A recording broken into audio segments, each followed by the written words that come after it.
Making some moves, Josh Norman. We're looking at $6 million with incentives, maybe 8? Yeah, drop in the bucket, $6 million. You got a guy that was an All-Pro in 2015. He's got a great history up until a season and a half of playing well. And you need a corner to play opposite Tre'Davious White, Levi Wallace, although he's performed admirably, maybe in over his head. He played really well in McDermott's defense. Yeah.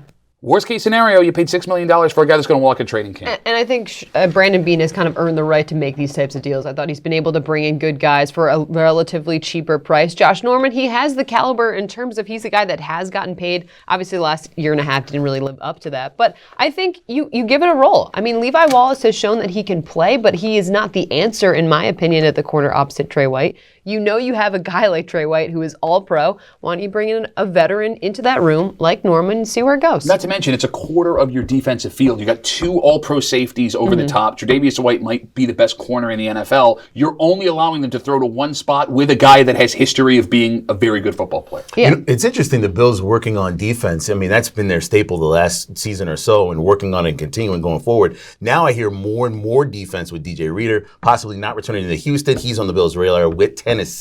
Do you want even more defense and then go offense with the draft?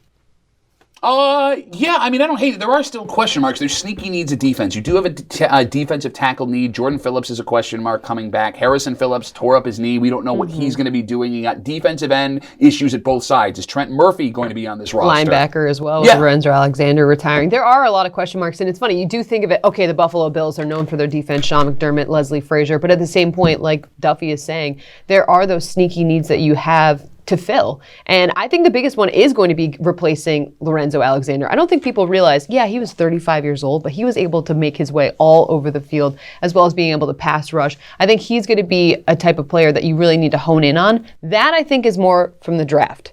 But a guy like DJ Reader, he would be in the rotation at defensive tackle.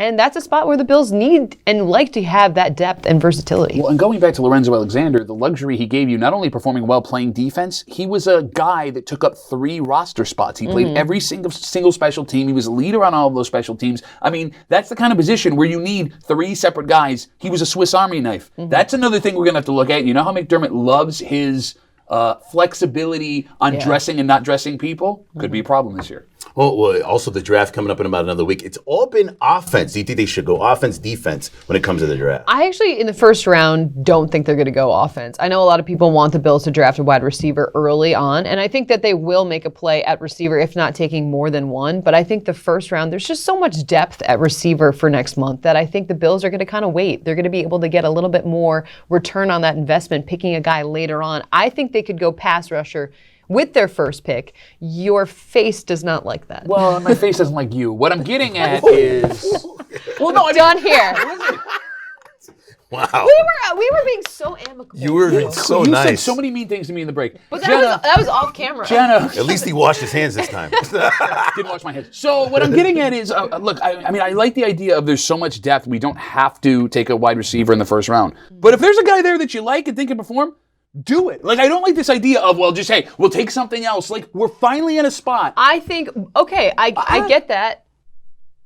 We're finally in a spot where you don't have to draft for need, right? So now you're going to draft for need because you don't need anything. It's the same mentality, just backwards. I think it's who is ever highest rated on their board. Okay. And because of that, I think there are a lot of very high-rated receivers, but there's also positions of need that the Bills could go after, and that's more a defensive guy. I'm almost upset this segment's over. But it's being brought to you